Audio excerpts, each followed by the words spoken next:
This is Colin O'Keefe here once again for LXBN TV. You've probably heard Sun Tzu's The Art of War applied to any number of subjects, but I'd wager that you haven't heard it applied to defending an employment discrimination claim. My guest today did exactly that in a recent blog post, and he joins me now to discuss it. That is attorney Howard Miller of Bond Schoeneck King, and author on the firm's blog, New York Labor and Employment Report. Howard, one of the passages that you wrote on was, quote, "There is no instance of a country having benefited from prolonged warfare." How does that apply to defending an employment discrimination claim?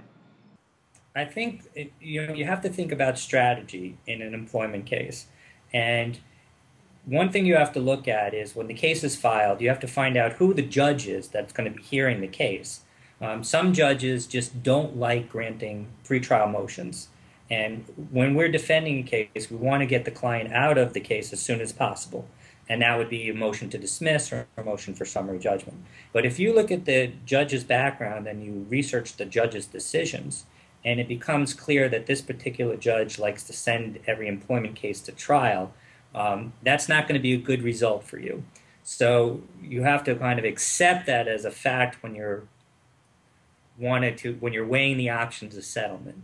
And sometimes an employer who's done nothing wrong, their initial reaction is, I want to fight this to the death, and I want to go forward. But then when they look at the cost down the road, they're kind of like, why did I do that? So if you know at the beginning it's going to cost you $100,000 in legal fees to litigate this thing to the end and go to a trial, and that's if you win, and you know that there's a settlement offer on the table at the beginning, let's say it's $25,000 or $30,000, you have to weigh that. Because at the end of the day, if you've gone to trial and you've spent $100,000 to win, I think Sun Tzu would say that's not a big win. No, definitely not. Another passage that you wrote on was what the ancients called a clever fighter is one who not only wins, but excels in winning with ease. I think this may relate to the situation you just described, but possibly others. So how does that passage apply to defending employment discrimination claims?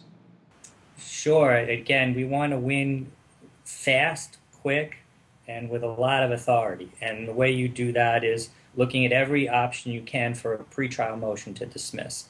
And we've been pretty successful with that. It used to be way back when there were a lot of liberal pleading standards. You could just say, I'm in, and you can fill in the blank of the protected class. We are all members of multiple protected classes. So my employer fired me. It must have been because I'm a man, or I'm this or that. We could always fill in a blank.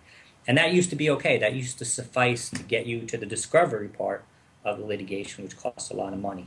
Courts have become a lot more receptive to motions to dismiss. We've been successful with them, and that's something you want to do. Win with ease. Win right off the bat. And if you have model papers that you've won on and you can just recraft them for not much money, that's what you want to do. Knock them out right away. The other things that we have done sometimes is when we get a threatening letter from a lawyer about a discrimination claim, pay up or we're going to sue you, I like to write them letters saying, here's my law, here's what we're going to do, and if you go forward, we might seek fee shifting against you. And again, we've been successful with fee shifting. I see. Yeah, there are always tactics and strategies at play, and then, as you mentioned in the first answer, it always pays to be proactive and very strategic with this type of thing. So there are lessons from the art of war for sure. Then the other thing that we have thrown out there, if we have fired an employee for serious misconduct and they're nonetheless threatening us with a suit, is the option of a counterclaim. And we've been very successful on the offense with the so-called faithless servant doctrine, where you forfeit salary if you win that case. I see. Very interesting.